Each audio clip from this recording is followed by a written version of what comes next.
नमस्कार, मैं महागुरु गौरव मित्तल की तरफ से आपको दिवाली की हार्दिक शुभकामनाएं और बधाइयाँ।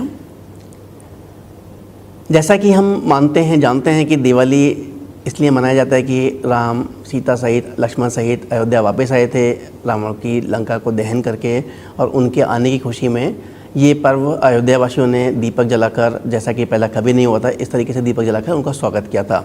बट इसके साथ और भी बहुत सारी मान्यताएँ हैं। वो मान्यता क्या है डिफरेंट धर्म्स में जानते हैं कि ये दीपावली का त्यौहार सभी धर्मों के लिए क्यों इम्पोर्टेंट रोल रखता है। माना जाता है कि इसी दिन देवी लक्ष्मी ने अपना प्रकट रूप में प्रकट हुई थी। देवी लक्ष्मी जी कार्तिक मास की अमावस्या के दिन समुद्र मंथन से अवतार लेकर इस दिन प्रकट हुई थी। भगवान विष्णु द्वारा लक्ष्मी जी को बचाना भी इस दिन के मनाने के रूप में मनाया जाता है। भगवान विष्णु ने आज ही के दिन अपने 5वें अवतार वामन अवतार से देवी लक्ष्मी को राजा बलि से मुक्त कराया था। तीसरा जो मत है वो है कि इस दिन नरकासुर का जो वध कृष्ण द्वारा किया गया था। इस दिन भगवान कृष्ण ने राक्षसों के राजा नरकासुर का वध करके उनके चंगुल से 16,000 जो गोपियाँ थीं उनको मुक्त कराया था। इसी खुशी में दीपावली का त्यौहार 2 दिन तक मनाया गया था। इसे विजय पर्व के रूप में भी उन लोगों ने मनाया था।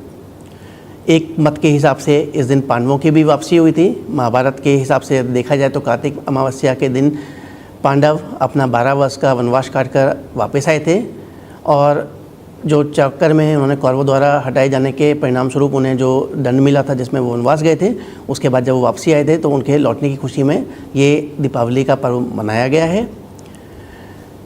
जो इम्पोर्टेंट मत और जो हमेशा से सुनते आए हैं वो कि राम की रावण पर विजय। रामायण के अनुसार ये चंद्रमा के कार्तिक मास की अमावस्या के दिन नए दिन की शुरुआत मानी गई थी, जब भगवान राम माता सीता लक्ष्मण सहित अयोध्या वापस लौटे।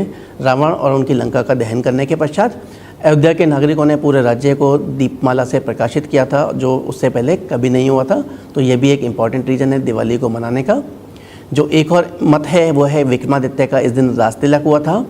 आज ही के दिन भारत के महान राजा विक्रमादित्य का राज्याभिषेक हुआ था। इसी कारण दीपावली अपने आप में एक ऐतिहासिक घटना के रूप में भी मनाया जाता है। आर्य समाज के लिए भी एक प्रमुख दिन माना जाता है। आज ही के दिन कार्तिक अमावस्या के दिन एक महान व्यक्ति स्वामी दयानंद सरस्वती ने हिंदुत्व का अस्तित्व बनाए रखने के लिए आर्य समाज की स्थापना की थी।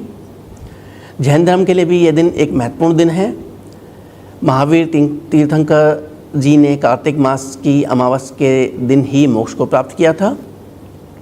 सिखों के लिए भी इसका एक इम्पॉर्टेंट महत्व है। तीसरे सिख गुरु अमरदास जी ने लाल पत्र दिवस के रूप में इस दिन को लाल पत्र दिवस के रूप में इसको दिवस को मनाया जाता है, जहाँ पे सभी श्रद्धालु गुरु से आशीर्वाद लेने पहुँचे थे। 1577 में अमृतसर में हरि मंदिर साहिब का भी शिलान्यास किया गया था इसी दिन। 1619 में सिख गुरु हरगोबिंद को ग्वालियर के किले से 52 राजाओं के साथ मुक्त भी कराया गया था इसी दिन, जिन लोगों को मुग़ल राजा जहांगीर ने नज़रबंद किया हुआ था। तो सिख समाज इसको बंदी छोड़ दिवस के रूप में भी मनाते हैं। तो ये थे कुछ रीज़न जो दिवाली मनाने के लिए सभी लोगों को शायद ना पता हो। हम जो एक इम्पॉर्टेंट रीज़न हमेशा राम को और रावण के विजय पे प्राप्ति और अयोध्या वापस लौटने से की खुशी में मनाते हैं, बट इसके साथ एसोसिएटेड जो बाकी अन्य इम्पॉर्टेंट फैक्ट भी हैं वो मैंने वर्णित किए। इन्हीं शुभकामनाओं के साथ दिवाली आप सभी लोगों के लिए शुभकारी रहे। आने वाला वर्ष आप लोगों के लिए सभी के लिए एक अच्छा वर्ष रहे। मैं महागुरु गौरव, नमस्कार।